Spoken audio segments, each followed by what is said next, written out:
যোৰহাটৰ নৱালীৰ হাবিচুক তিনিআলিৰ সমীপত আজি এক সৰিয়হ পেৰা মিল সোৱাদযোগ প্লাছৰ মুকলি কৰা হয়। যোৰহাটৰ এগৰাকী অভিযান্ত্ৰিক ডিগ্ৰীধাৰী যুৱক খেতিয়ক তথা ব্যৱসায়ী লুইচ লোহিত হাতীবৰুৱাই এই উদ্যোগটো আৰম্ভ কৰিছে। এই মিলটোৰ জৰিয়তে এতিয়া স্থানীয় খেতিয়কে উৎপাদন কৰা সৰিয়হ পেৰি সঁচাকৈ বিশুদ্ধ মিঠাতেল লাভ কৰিব পাৰিব। সাধাৰণতে বজাৰত উপলব্ধ মিঠাতেলত বিভিন্ন ধৰণৰ মিশ্ৰণ থাকিব পাৰে, কিন্তু এই মিলত প্ৰস্তুত কৰা তেল সম্পূৰ্ণৰূপে বিশুদ্ধ বুলি জানিবলৈ দিয়ে। উদ্বোধনী মিলটো মুকলি কৰে বিশিষ্ট অধিবক্তা সুদীপ্ত নাৰায়ণ গোস্বামীয়ে। তেখেতে কয় যে পথাৰ আৰু বজাৰ এতিয়া অসমীয়া তথা নৱপ্ৰজন্মৰ হাতত। এই মিল স্থাপন কৰাৰ ক্ষেত্ৰত তথা এই উদ্যোগৰ জৰিয়তে স্থানীয় কৃষকৰ উপকাৰ হোৱাৰ লগতে সাধাৰণ গ্ৰাহকেও উপকৃত হ'ব। এই মুকলি অনুষ্ঠানত বিশিষ্ট ব্যৱসায়ী শিৱচান্দ হাতীবৰুৱাৰ লগতে বহুকেইগৰাকী গণ্যমান্য ব্যক্তি উপস্থিত থাকে। এই মিলটোৰ জৰিয়তে স্থানীয়ভাৱে উৎপাদিত সৰিয়হ গ্ৰহণ কৰি চকুৰ আগতেই তেল পেৰাৰ প্ৰক্ৰিয়া সম্পন্ন হ'ব। ইয়াৰ জৰিয়তে গ্ৰাহকে বিশুদ্ধ নতুনকৈ পেৰা মিঠাতেল অতি সহজেই লাভ কৰিব পাৰিব।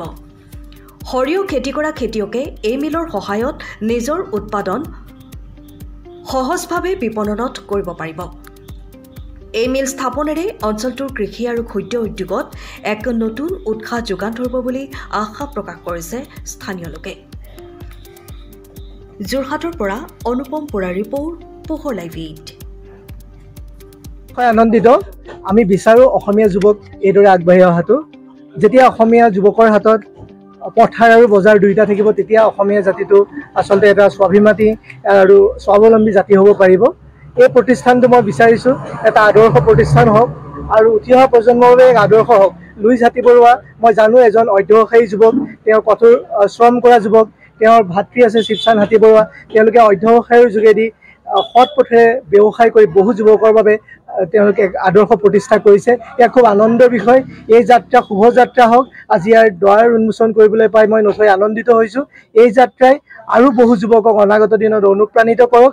আমি জানো আমি প্ৰত্যেকে এনেধৰণৰ প্ৰতিষ্ঠানত আচলতে যিসকল আমি অসমীয়া ব্যক্তি আছোঁ, আমি সকলোৱে আচলতে উদগনি জনোৱা উচিত, কিয়নো ই অসমীয়া জাতিৰ আচলতে জাতীয় স্বাভিমানৰ লগত জড়িত এক জাগৰণ হয়। আমি ভাল বস্তু খোৱাহে উচিত, কিয়নো পিছত গৈ এই বেমাৰবোৰৰ ইমান ব্যয়বহুল। আমি আচলতে ভেজাল খাই যিবোৰ বেমাৰ আমি চপাই লৈছোঁ, সেইবোৰ ইমান ব্যয়বহুল।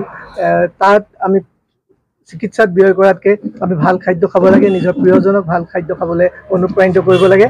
মই আশা কৰিছোঁ লুইচ হাতীবৰুৱাৰ এই প্ৰতিষ্ঠান সকলোৱে আদৰি ল'ব আৰু আমাক ভাল স্বাস্থ্য প্ৰদান কৰিবলৈ তেওঁ আগুৱাই যাব। ভাল লাগিছে, খুবেই আনন্দিত। আমাৰ জ্যেষ্ঠ ককাইদেউৰ দৰে সুদীপ্ত নয়ন গোস্বামী ডাঙৰীয়া, শিৱচান্দ হাতীবৰুৱা ডাঙৰীয়া, তেওঁলোকে আহি উপস্থিত হৈ পেলাই মোক যথেষ্ট উৎসাহিত কৰিছে। আৰু মই এই মানে সৰিয়হৰ মেইন হেৰিটো মই গম পালোঁ যে আপোনাৰ ইয়াত ভালেমান কিবা কিবি এইবিলাক মিক্স কৰি পেলাই কিবা কিবি কৰা যায়। এইবিলাক বহুজাতিক কোম্পানীবিলাকক কি কৰে মই সেইটো নাজানো সেইবিলাক, কিন্তু ইয়াত আপোনালোকে ডাইৰেক্ট নিজৰ সন্মুখত মানে চকুৰ সন্মুখত কেনেকৈ কি হয় চকুৰ সন্মুখতে তেল ৰেডি কৰি লৈ যাব পাৰিব। আৰু লগতে ইয়াত এটা কথা, ইয়াত আমি নিজেই যিখিনি হেৰি ষ্টক কৰি ৰাখিছোঁ সৰিয়হ আনি পিনি খেতি কৰোঁৱাই তেনেকৈ আনি ৰাখিছোঁ। তাৰ উপৰি কোনোবাই যদি ইচ্ছা কৰে যে মোৰ সৰিয়হ অলপ আছে, হেৰি গাঁৱত যোনটো মানে আমাৰ দেখি থাকোঁ ধান মিলত যোনটো হেৰি হয় যে কুটনি পইচাটো এনেকৈ হেৰি কৰে চাউলটো লৈ যায়, তেনেকৈ সৰিয়হ ইয়াত আনি পেলাই হেৰি কৰি পেলাই পেৰি পেলাই নিজে তেলটো লৈ যাব পাৰিব। খালি তাৰ কাৰণে 5 কেজি বা 10 কেজি হ'লে আমাৰ অকণমান অসুবিধা হ'ব।